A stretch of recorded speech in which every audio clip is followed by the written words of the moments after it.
Assalamualaikum warahmatullahi wabarakatuh. Perkenalkan, nama saya Astrid Wulandari, NPM 19010120005 dari Prodi PAI kelas C semester 4. Baik, di sini saya akan menjelaskan tentang materi kelompok G dan kelompok H. Ini saya akan menjelaskan sedikit tentang materi kelompok G yang berjudul tentang operasi pergantian dan penyempurnaan kelamin. Apa sih itu pengertian operasi kelamin? Transgender dapat didefinisikan sebagai seseorang yang berpikir, merasa, atau bahkan melakukan tindakan yang berbeda dari jenis kelamin yang telah melekat pada dirinya semenjak lahir. Istilah transgender sendiri dapat digunakan juga mendefinisikan orientasi seksual dari orang yang bersangkutan. Hal ini dikarenakan dapat saja seorang transgender mengidentifikasikan dirinya sebagai seorang homoseksual, biseksual, heteroseksual, dan atau bahkan aseksual.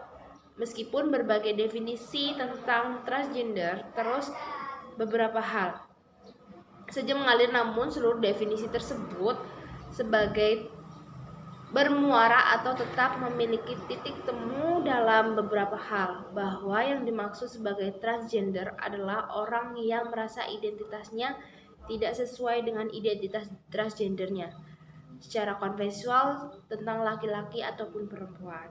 Hukum Islam tentang transgender, segala sesuatu yang dilakukan tentu mempunyai tujuan. Melakukan operasi kelamin kalau tujuannya untuk pengobatan, hukumnya diperbolehkan. Dalam dunia kedokteran dikenal 3 bentuk operasi kelamin. Yang pertama, operasi perbaikan atau penyempurnaan kelamin yang dilakukan terhadap orang sejak lahir memiliki cacat kelamin seperti penis atau vagina yang tidak berlubang. Yang kedua, operasi pembuangan dari salah satu kelamin ganda yang dilakukan terhadap orang yang sejak lahir memiliki 2 jenis kelamin, penis dan vagina. Yang ketiga, operasi penggantian kelamin yang dilakukan terhadap orang yang sejak lahir memiliki kelamin normal.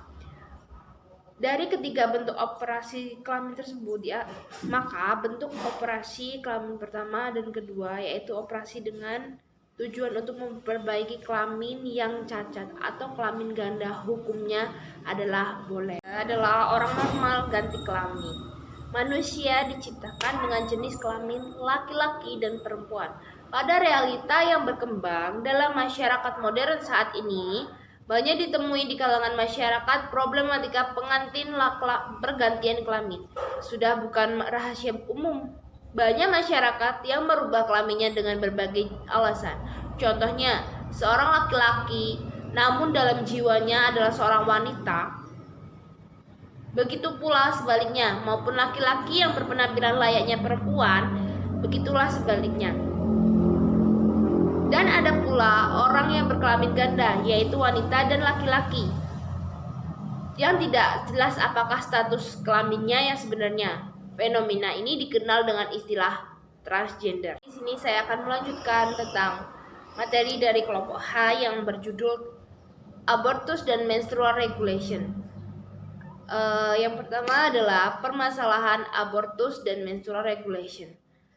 Perkembangan dan kemajuan zaman yang diiringi dengan kemajuan di segala bidang termasuk di bidang teknologi dan informasi, seperti yang terjadi di zaman modern ini, selain berdampak positif sekaligus berdampak negatif. Salah satunya kemajuan di bidang kedokteran yang ada kalanya disalahfungsikan oleh manusia, sehingga dengan mudah orang-orang yang tidak berperasaan atau tidak memfungsikan nuraninya dengan tega melakukan praktek aborsi, menggugurkan kandungannya, baik itu hubungan yang halal suami istri maupun dengan jalan perzinahan, proses pembuahan dan kelahiran di luar nikah, dengan sarana dan prasarana yang lengkap, sehingga dengan mudahnya sebagian wanita melakukan aborsi dan menstrual regulation atau menggugurkan kandungannya setelah janin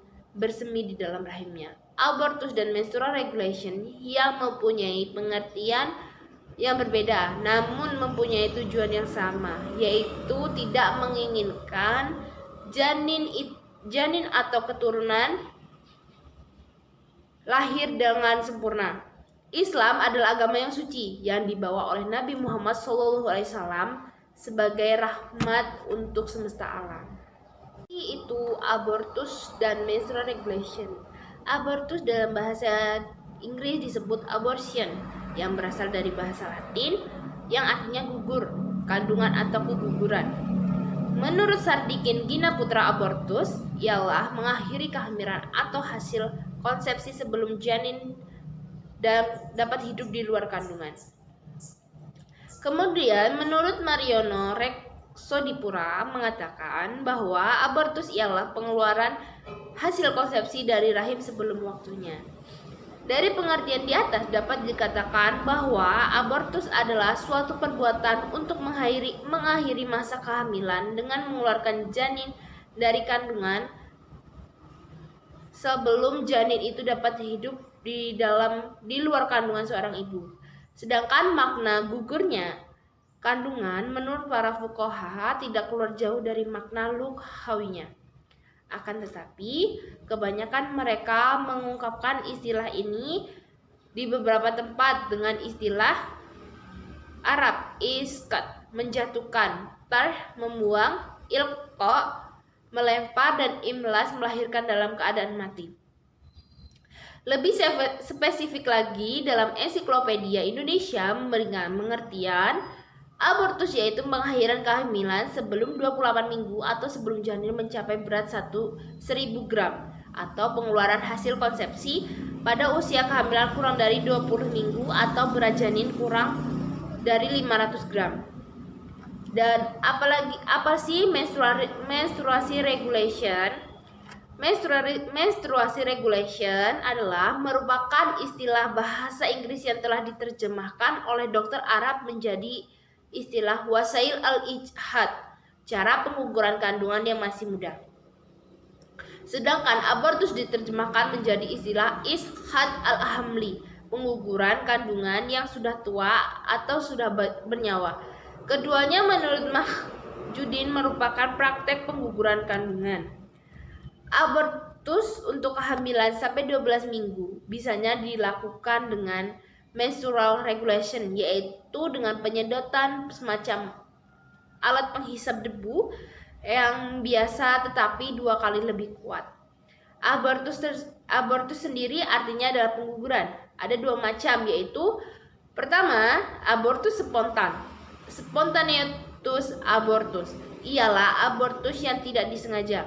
Abortus spontan bisa terjadi karena penyakit, spilis, kecelakaan, dan sebagainya. Kedua itu adalah abortus yang disengaja.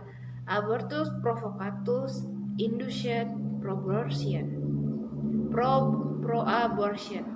Abortus ini dibagi lagi menjadi 2 macam, yaitu abortus artificialis therapicus, yakni abortus yang dilakukan oleh dokter atau dasar indikasi medis. Misalnya, jika kelamin diteruskan bisa mengakibatkan atau membahayakan jiwa si calon ibu.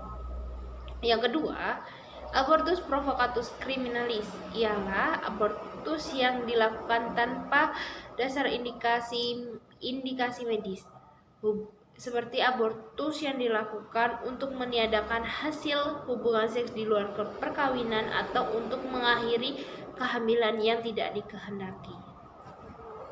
Baik, sekian dari penjelasan saya tentang operasi pergantian dan penyempurnaan kelamin dan abortus dan menstrual regulation. Mohon maaf apabila ada kesalahan dalam pengucapan di dalam video saya tadi.